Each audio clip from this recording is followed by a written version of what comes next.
Saya juga dosen di universitas swasta di Gorontalo.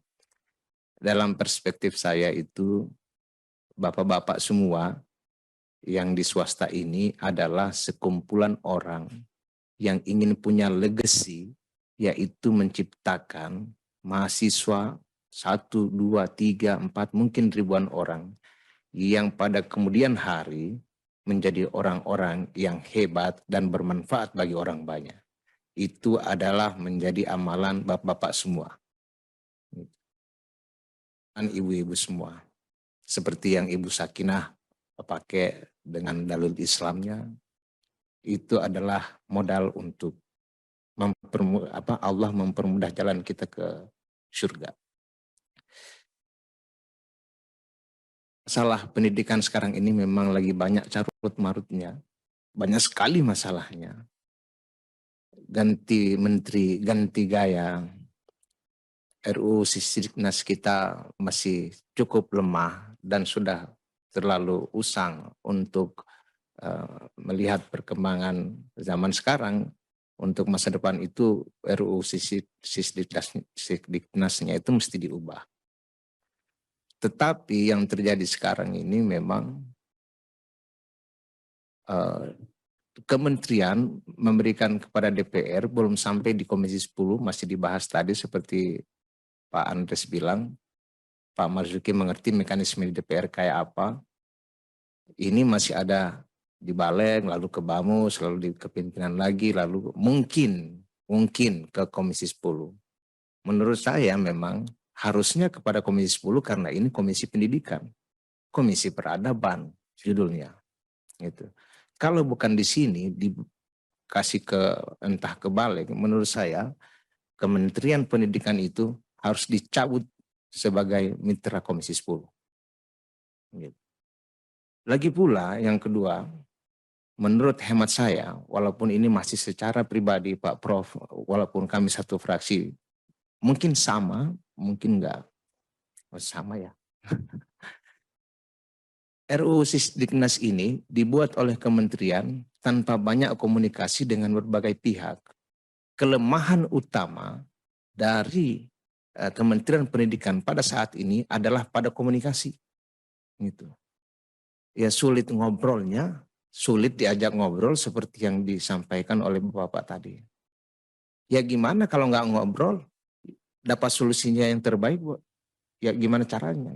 Sementara masa depan dunia sudah ada di metaverse, dunia sudah ada di teknologi-teknologi yang canggih sekarang ini. Mungkin ke depannya akan ada banyak robot-robot manusia mungkin. Dan kita tidak siap dengan itu. Berbicara antara sesama kita aja susah. Seakan-akan pinter sendiri. Gitu. Ya nggak apa-apa pinter sendiri, tapi jelaskanlah kepada kita kepintaranmu itu kayak apa. Argumentasimu bagaimana. Ini dunia pendidikan, dunia yang ilmiah. Gitu. Bukan asal aja gitu kan. Gitu. Nah, kita berharap Kementerian Pendidikan ini bisa lebih komunikatif lagi kepada semua stakeholder, termasuk bapak-bapak yang hadir di sini, kepada KPTSI, LAM, APTISI, untuk ke depan bisa lebih baik lagi RUU Sisdiknas itu. Ya kalau tidak, ya untuk sementara ini, kalau tidak ada komunikasi yang kayak gitu, saya bisa dikutip oleh teman-teman wartawan kalau ada menyatakan meminta RUU itu dibatalkan atau ditunda gitu sampai ada komunikasi yang bagus dengan seluruh stakeholder gitu.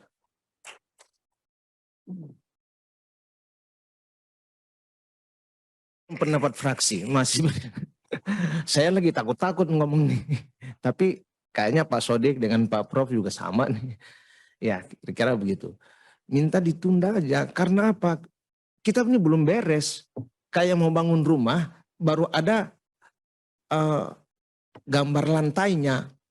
Ya gimana mau bangun rumah kalau baru gambar lantai doang, mesti ada gambaran yang penuh, visinya yang jelas. Kalau sudah visinya jelas, 90% berarti sudah selesai, tinggal 10% pelaksanaannya. Siapapun menterinya pasti melaksanakan undang-undang itu. Nah sekarang RUU yang disodorkan oleh Kementerian Pendidikan memang masih sangat jauh daripada sempurna. Banyak sekali protes sana sini dari kepala sekolah SD, dari madrasah, dari perguruan tinggi, dari dosen, dari guru, dari semuanya. Macam-macam masalahnya. Karena apa? Karena undang-undang RUU ini yang dibikin oleh Sixteen memang tidak pernah dikomunikasikan dengan stakeholder itu. Ya, apalagi dengan DPR, gitu kan.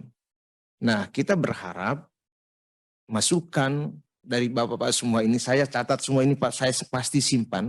Saya berharap bisa masuk di panja Sisdiknas untuk ya menyatakan ini, lalu kemudian diakomodir dan dimasukkan dalam pasal per pasal yang ada. Kalau sebelum itu dilakukan oleh akomodasi kepada semua stakeholder itu dilakukan oleh Kemendiknas atau oleh DPR, maka mendingan RUU-nya ditunda aja. Biar nanti periode yang akan datang lah.